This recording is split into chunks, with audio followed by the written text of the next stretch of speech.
مرحبا يا شهر رمضان مرحبا شهر العباد. Orang yang diwajibkan untuk berpuasa Ramadan itu ada mempunyai syarat dan ketentuan. Yang pertama apa syaratnya? Dia adalah Islam. Sebagaimana Allah berfirman dalam Al-Qur'an, ya ayyuhalladzina amanu kutiba alaikumussyam, wahai orang-orang yang beriman, maka diwajibkan atas kalian untuk berpuasa. Jadi yang dikhitab di sini sama Allah ini, yang diseru sama Allah orang yang beriman, orang Islam. Nah, terus orang kafir bagaimana? Orang non muslim bagaimana? Ya tidak wajib. Nah, pertanyaannya, bagaimana hukumnya orang kafir atau orang non muslim yang berpuasa? Kan banyak sekarang nih di TV-TV artis apa gitu kan, mereka juga ikut berpuasa Ramadan katanya, karena sebab menghormati orang yang berpuasa Ramadan. Dan juga puasa itu bagi mereka dianggap menyehatkan, karena memang diteliti puasa itu adalah membawa kesehatan. Sebagaimana sabda Nabi juga, sumu tasihhu, kata Rasulullah, berpuasalah kalian maka kalian akan sehat. Jadi puasa ini menyehatkan. Kemudian kama kutiba 'alal ladzina min qablikum, sebagaimana diwajibkan atas umat-umat sebelum kalian, la'allakum tattaqun, supaya kalian itu menjadi orang yang bertakwa. Jadi Allah ini menyuruh di bulan Ramadan ini, ayo puasa supaya kalian akan diberi lencana, akan diberi makam, akan diberi derajat sebagai orang yang bertakwa. Jadi kita bersyukur sama Allah Subhanahu wa taala. Mudah-mudahan kita nanti disampaikan sampai masuk ke bulan puasa kita bisa berpuasa dan kita akan diberi lencana oleh Allah Subhanahu wa taala sebagai orang yang bertakwa. Kemudian, apa hukumnya mereka yang non muslim ini berpuasa? Ya tidak sah, ikhwan. Tidak diterima, ikhwan. Kok bisa tidak diterima? Nah, begini, contoh ya. Ada dua orang anak.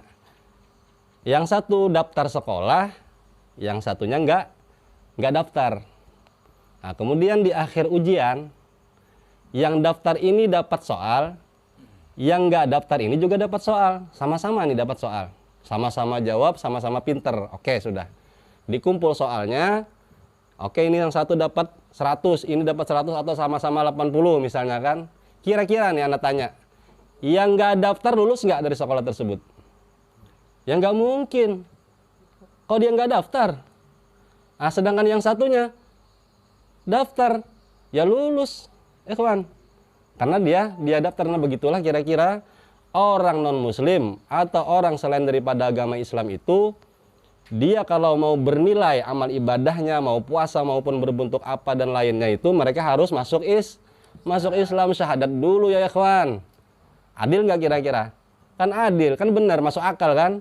Nah, kemudian yang kedua, yang syarat wajib orang yang berpuasa itu adalah yang sudah baligh. Jadi orang Islam yang sudah baligh. Adapun anak kecil, mereka tidak wajib, tapi wajib bagi orang tuanya untuk mendidik dia, melatih dia untuk berpuasa. Mulai kapan?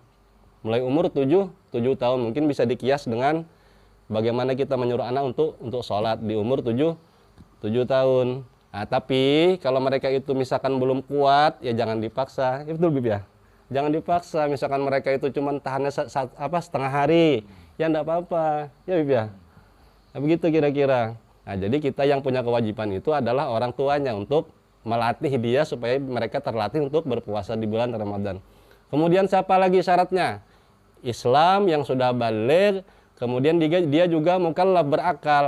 Nah, jadi kalau bagi mereka ada orang Islam sudah baligh tapi dia gila atau dia hilang ingatan, ya enggak berakal itu kan, artinya dia enggak diwajibkan untuk berpuasa.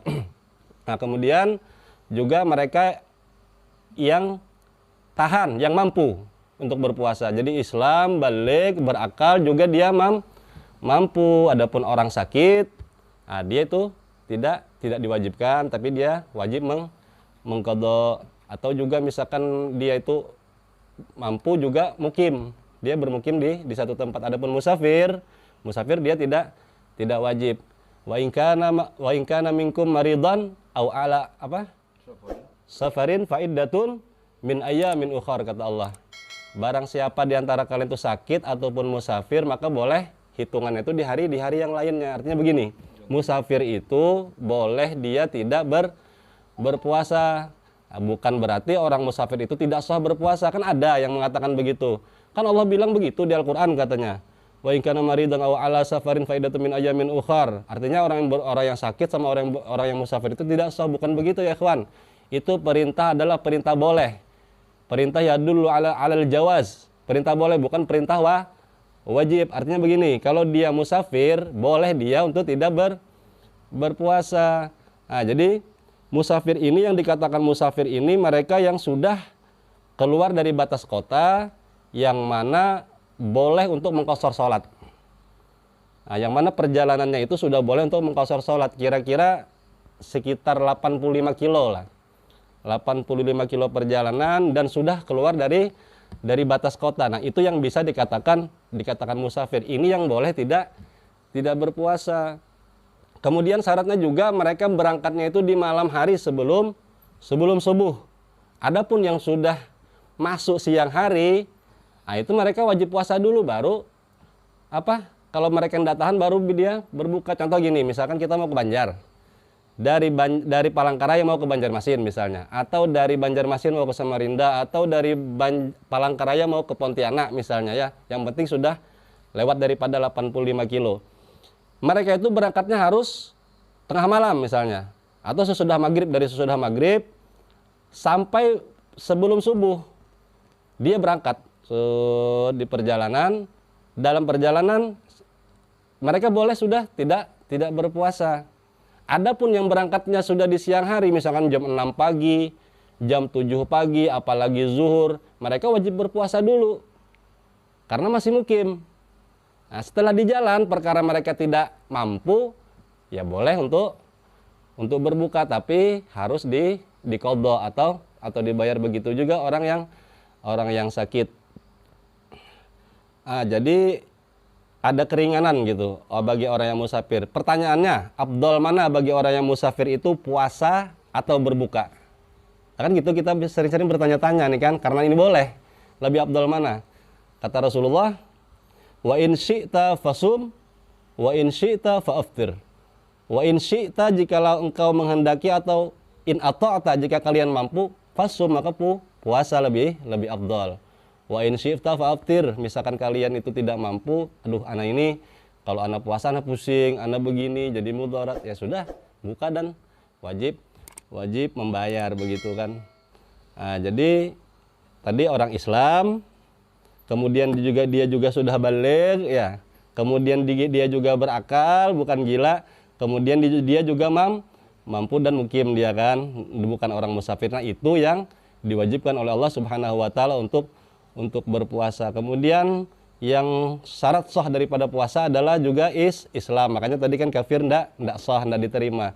Kemudian dia juga mukallaf, berakal. Jadi orang gila, walaupun dia gila tapi dia puasa, ya ndak diterima.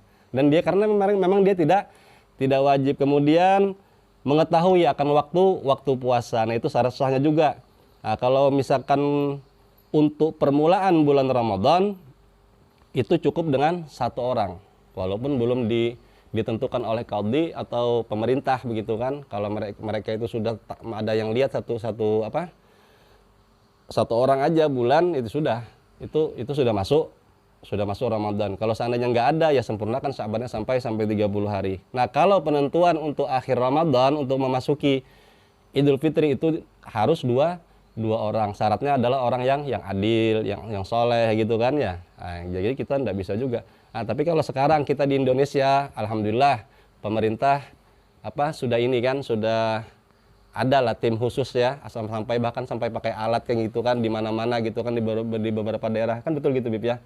Jadi kita kan lebih mudah untuk mengetahui masuk Ramadan dan juga masuk Idul Fitri. Nah, jadi kita sebagai umat Islam, kita tinggal mendengarkan, kan lebih mudah sekarang.